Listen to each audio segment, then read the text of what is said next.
Hello, আসসালামু আলাইকুম everyone. তো আপনারা কেমন আছেন? আমরা তো ভালো আছি। আজকে হলো আরবির পরীক্ষা। আর আয়শা দেখেন গুছগাছ করে বের হইতেছে। বাবা, তুমি পরীক্ষা দিবা না? তোমার পরীক্ষা আজকে? তো পরীক্ষা দিতে যাবে আরবি। আর দেখেন ওই সুন্দর হয়ে রেডি হয়ে বের হয়েছে। তার সাথে আবার একটা পুতুলও নিছে। তুমি যাইবে? তো পরীক্ষা হইলো আরবির। এই যে আরবির পরীক্ষা আজকে। আমার বসে মানে 10 মিনিট আগে থেকে প্রস্তুত এরা। আর যাবে তার জন্য এই যে কি কিরকম করতেছে। পুতুল নিছে আয়শা, আবার হইলো ওইটা ব্যাগ নিছে হাতে, দুই পাশে নিয়ে হাঁটতেছে। তো এক হাতে মেয়া আর এক হাতে হলো ফাইল। ওই পরীক্ষা দিব। তুমি পরীক্ষা দিবে দেবে আয়শা? তুমি পরীক্ষা গাড়ি জায়গা।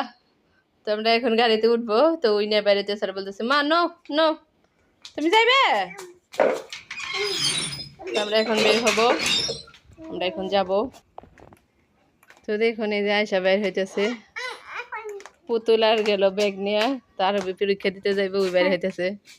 তো আমরা যাই এখন, গাড়িতে উঠবে ওরা। টাটা। তো এই যে আরবি বাস দিয়ে চলে যাচ্ছে।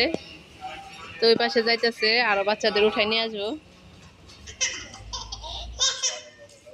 তো এই যে দেখুন, দেখো কোনে উঠছে গেটের মধ্যে, এত দুষ্টু অনে নামাই।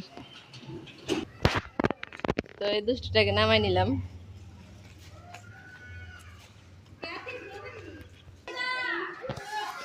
তো এখানে এসে কত দুষ্টামি করে দেখুন, পইরা যায়, ব্যথা পায়, তাও লজ্জা শরম নাই।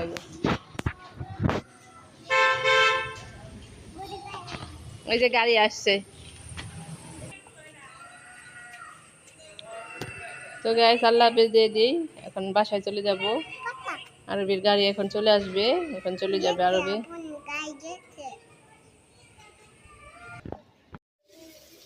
তো রাজকন্যাটাকে পরীক্ষা দেওয়ার জন্য স্কুলে দিয়ে আসলাম। তো আয়সা আমি এই যে রান্না বসাই দিছি, এখানে ডাল রান্না করতেছি, আর পাশে হলো মুরগির মাংস রান্না করতেছি।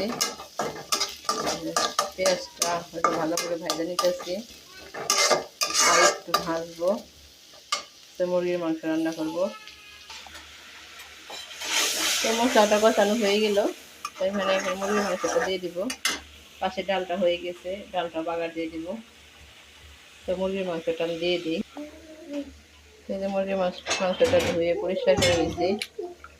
তো এটা এই যে এখানে এখন কষানো হয়েছে, মশলা আমি দিয়ে দিব। তো এই যে দিয়ে দিতেছি মশলাগুলোর মধ্যে মাংস, এখানে আলুও দিব, কারণ আলু দিতেই হবে আমার, বাচ্চারা যেহেতু আলু খায়।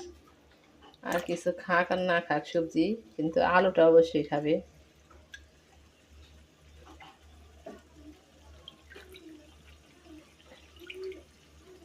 তো এই যে মাংস সব দিয়ে দিলাম।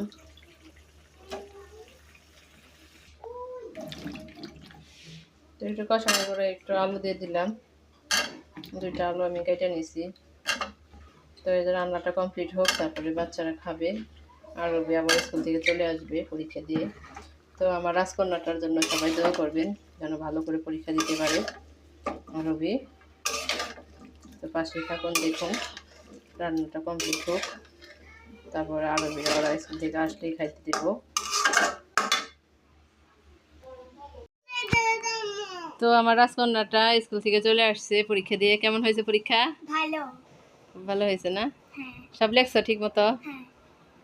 তো এই ড্রেস খুলে গোসল করো, তারপরে খাওয়া দাওয়া করবা। রান্না বান্না হয়ে গেছে প্রায়। তো এখন আমার রাজকন্যাটাকে আমি খাইতে দিব। তো আয়শাকে গোসল করাই দিই, সবাইকে গোসল করাই খাইতে দিব। তো আমার রান্নাটা কমপ্লিট হয়ে গেছে। তো ভাতের মাঠটা গাললে শেষ, ওদের গোসল করে এখন খাইতে দিব। তো গোসলটা করাই নিই, তারপরে ওদের খাইতে দিই। তো গাইস, রান্না বান্না করে হলে বাচ্চাদের খাইতে দিলাম। আরবিকে বললাম খাওয়ার জন্য, আরবি আসলো না, তো আমরাই খাই নিতেছি। তো কেমন হয়েছে রান্না? মজা। ওই যে আমার আয়সাও খাইতেছে বসে, দেখেন চটকাইতেছে খালি। বিসমিল্লাহ, আমি একটু খাই নিলাম। আমি একটু খাইতেছি। তাও সবাই ভালো থাকবেন, সুস্থ থাকবেন। ভিডিওটি ভালো লাগলে অবশ্যই লাইক করবেন। আর হইলো সাবস্ক্রাইব করে রাখবেন, ভিডিওটা যেন তাড়াতাড়ি আপনারা পেয়ে যান আমি ছাড়া মাত্রই। আর অবশ্যই ভালো লাগলে শেয়ার করে দিবেন একটা করে। আল্লাহ হাফেজ গাইস, ভালো থাকবেন, সুস্থ থাকবেন। আমাদের জন্য অবশ্যই দোয়া করবেন, ভালো ভালো ভিডিও যেন আপনাদের দিতে পারি। আল্লাহ হাফেজ। আল্লাহ হাফেজ দিয়ে দাও। আল্লাহ হাফেজ। আল্লাহ হাফেজ। ভালো থাকবেন, সুস্থ থাকবেন। ভিডিওটা ভালো লাগলে অবশ্যই লাইক